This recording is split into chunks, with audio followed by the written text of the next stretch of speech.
Begini, intinya adalah pembangunan infrastruktur tidak boleh hanya sekedar membangun, tetapi harus berdampak langsung. Misalnya tadi, kalau kita ingin membangun bendungan, harus dipastikan dampaknya bisa dirasakan tidak secara langsung untuk peningkatan produktivitas pertanian kita. Artinya harus tersambung dengan saluran-saluran irigasi. Saya terima kasih teman-teman media, wartawan yang saya cintai dan banggakan. Hari ini saya berbahagia bisa menghadiri secara langsung sebuah acara peluncuran buku yang diselenggarakan oleh KAHMI, Korps Alumni Himpunan Mahasiswa Islam.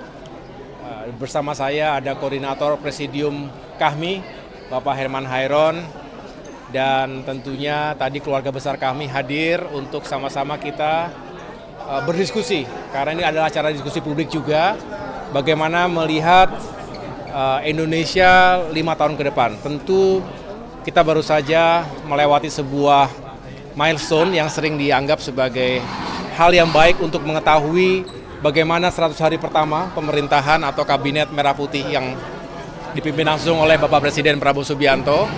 Ini tentunya ada sejumlah hal yang membuat kita bersemangat, ada harapan besar, dukungan besar dari rakyat Indonesia. Ini terbaca melalui sejumlah survei yang tentunya bukan untuk membuat kita berpuas diri, tetapi justru ingin benar-benar menjaga harapan yang besar dan baik tadi dari masyarakat.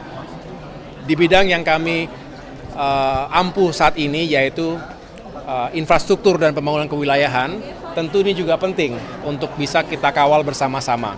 Seiring dengan semangat untuk mewujudkan swasembada pangan, energi, air, termasuk juga meningkatkan kualitas hidup manusia melalui pembangunan SDM di bidang pendidikan, pelayanan kesehatan, kemudian juga pembangunan rumah-rumah yang layak huni, termasuk juga membangun konektivitas antar wilayah agar transformasi ekonomi Indonesia bisa diwujudkan, agar pertumbuhan meningkat, pertumbuhan 8% terwujud, dan mengurangi kemiskinan, ketimpangan sosial antar wilayah dan juga antar masyarakat. Disinilah urgensi dari Kemenko di bidang infrastruktur dan pembangunan kewilayahan. Kami ingin mendorong dan membangun koordinasi yang baik antar sejumlah kementerian dan lembaga yang terkait dengan pembangunan infrastruktur tadi.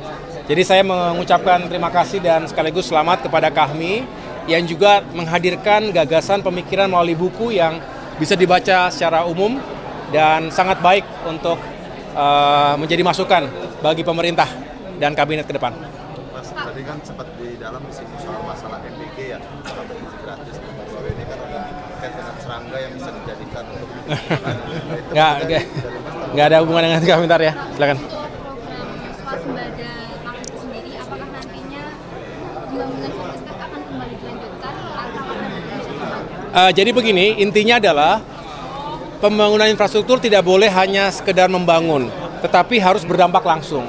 Misalnya tadi, kalau kita ingin membangun bendungan, harus dipastikan dampaknya bisa dirasakan tidak secara langsung untuk peningkatan produktivitas pertanian kita. Artinya harus tersambung dengan saluran-saluran irigasi.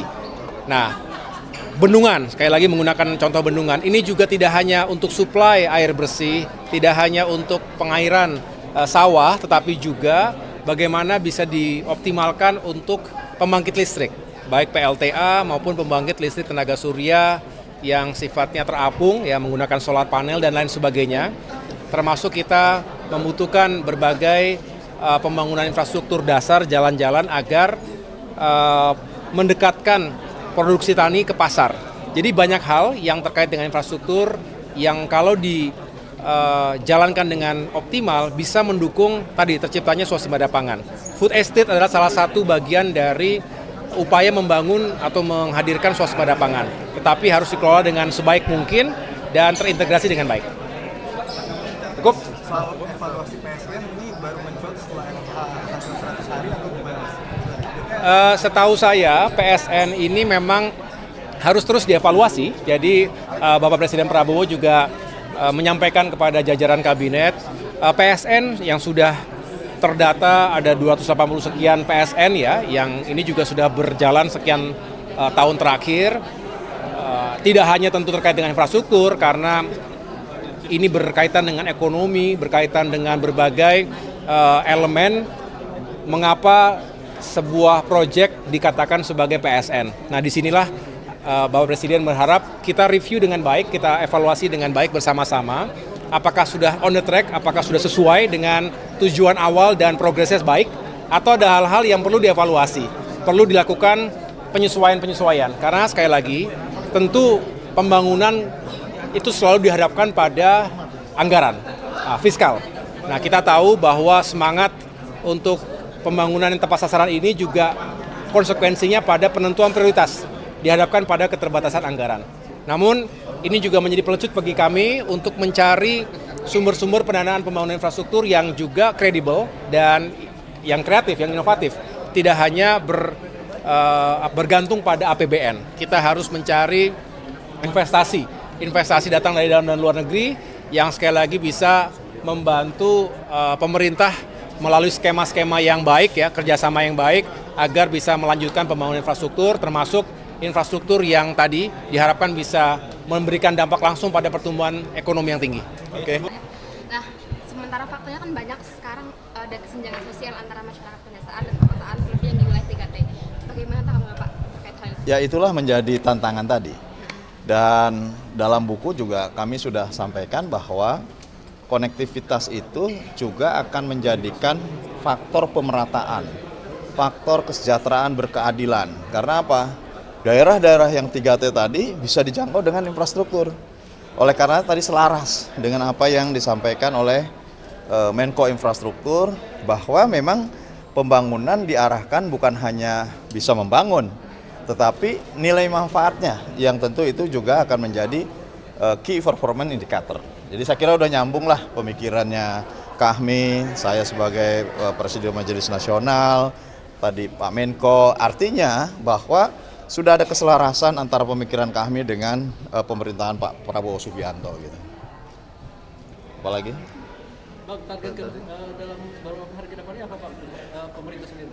Ya, saya bukan pemerintah. Enggak, maksudnya ada Kahmi ke pemerintah ya? Kerjasama dengan pemerintah seperti apa? Ya, kalau pemerintah yang melanjutkan kerja-kerja, kami di DPR juga melanjutkan kerja-kerja kedewanan, dan tentu mudah-mudahan keharmonisan antara pemerintah dan DPR. Keharmonisan itu bukan berarti kami kehilangan daya kritis gitu ya. Tetapi apa yang menjadi harapan rakyat, apa yang menjadi keinginan masyarakat, ternyata juga selaras dengan apa yang akan dan sedang dilakukan oleh pemerintah gitu. Nah, contoh misalkan makan bergizi gratis. Ya, ternyata pemerintah juga masyarakat juga mengharapkan itu, dan pemerintah ini lakukan secara bertahap menuju kepada jumlah yang setelah direncanakan sebelumnya. Nah, begitu juga ya dengan pembangunan-pembangunan lainnya. Kan pemerintah ini kan cepat mendengarkan apa yang menjadi harapan dan keinginan rakyat. Contoh, terjadinya pembakaran laut, kemudian menjadi isu yang luar biasa. Kan memang perintah presiden langsung harus dibongkar gitu. Kan dibongkar gitu. Dan kemudian harus diproses secara hukum. Siapapun yang terkait dengan penyalahgunaan tata peraturan perundang-undangan terkait dengan pertanahan dan kehutanan harus diproses secara hukum. Artinya bahwa selama pemerintah ini menjalankan tugasnya selaras dengan harapan dan keinginan rakyat, tentu juga DPR mendukungnya. Sehingga betul-betul saat ini antara pemerintah dan DPR sejalan, sehingga saya kira ini yang terus kita lakukan. Semoga saja ke depan seluruh keinginan, terutama pertumbuhan ekonomi, pemerataan pembangunan, kemudian bangkitnya ekonomi baru, dan tentu berbagai pembangunan di sektor infrastruktur yang tadi disampaikan dari sisi harapan dan tantangannya oleh Menko Infrastruktur, kemudian pembangunan kemasyarakatan, pembangunan sumber daya manusia, tentu sesuai dengan harapan rakyat dan amanah kemerdekaan Republik Indonesia. Tadi kan menyinggung masalah MBG. Nah, ini Panglima tadi di dalam rapim bilang di Papua itu masih kesulitan untuk mencari sayur dan telur. Nah, ini gimana Pak? Ini kan peluang gitu ya. Kenapa kemudian Pak Prabowo juga selalu menyampaikan bahwa MBG ini bukan hanya untuk memenuhi rasa lapar atau memenuhi kebutuhan perut, kebutuhan gizi, kebutuhan nutrisi. Kemudian ada harapan jangka panjang bisa mempersiapkan sumber daya manusia yang unggul, tetapi bisa menciptakan ekonomi baru. Nah, kalau memang di Papua ini kekurangan sayur-sayuran, dan ini juga menjadi minat dari masyarakat atas ketersediaan sayur-sayuran, menjadi peluang baru. Nah, kementerian teknis tertentu yang terkait dengan budidaya tanaman ya harus mempersiapkan itu. Kementerian Pertanian ya harus mempersiapkan kebutuhan-kebutuhan terkait dengan program makan bergizi gratis ini. Kan itu konteksnya. Dan ini menjadi peluang baru, menjadi peluang ekonomi baru yang pada akhirnya akan menjadi pembangkit ekonomi di wilayah tersebut. Nah, seperti sekarang juga kan telur pasti kekurangan. Bayangkan kalau sudah 82,9 juta sasaran terpenuhi. Satu hari butuh satu telur saja per orang, berarti butuh 82,9 juta telur. Ya harus disiapkan. Disiapkan kan bukan hanya di Jawa, harus disiapkan di seluruh wilayah. Nah, ini menjadi potensi ekonomi baru di wilayah-wilayah tertentu yang memang belum ada produksinya. Nah, ini menurut saya disinilah memang kecerdasan dan kehebatan Presiden Prabowo untuk bisa bagaimana men-trigger keinginan pertumbuhan 8% dari berbagai sisi, termasuk makan bergizi gratis juga bisa untuk menopang terhadap pertumbuhan 8%. Pak Heru, izin ini pasca 100 hari kerja dengan tema diskusi juga, ada nggak evaluasi dari Kasum sendiri tadi yang disampaikan kepada Menko AHY gitu, dan ada catatan khusus nggak sih yang harus dievaluasi dari pemerintah sendiri? Tadi juga bagus-bagus ya. Ya kan ada beberapa program, misalkan program melanjutkan pembangunan infrastruktur yang telah berjalan.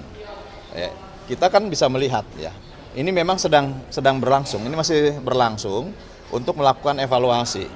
Gitu. Nah, tetapi ada yang new inisiatif, ada yang inisiatif baru, yang ini juga memulai perjalanannya, karena kalau berpikir terhadap mata anggaran, kan mulai mata anggaran Januari. Jadi kalau pelantikan Presiden dan seluruh para menterinya di bulan Oktober, maka sebetulnya pembangunan yang sesuai dengan pemerintahannya akan dimulai Januari, karena perspektif anggaran itu tersedia di bulan Januari. Nah, kalaupun Oktober itu kan melanjutkan dari program-program sebelumnya. Oleh karena itu menurut saya 100 hari tidak menjadi ukuran ya. Namun tentu bisa saja ini menjadi evaluasi supaya perencanaan program ke depan akan lebih baik sesuai dengan keinginan masyarakat, dan tentu hasilnya bisa dinikmati, memberikan manfaat. Tadi saya kira bagus, jangan membangun bendungan tapi kemudian tidak terinterkoneksi kepada sawah gitu. Bendungan ada irigasi primernya, tidak ada sekundernya, bahkan tidak ada tersiernya. Ada sekundernya, tidak ada tersiernya, kan juga tidak masuk kepada pertanian. Ada masuk tetapi kemudian terhambat oleh jalan rel kereta api misalkan. Nah, ini tentu menjadi bahan evaluasi agar ke depan pembangunan ini lebih baik. Dengarkan berita bersuara. Klik fitur text to speech di inews.id.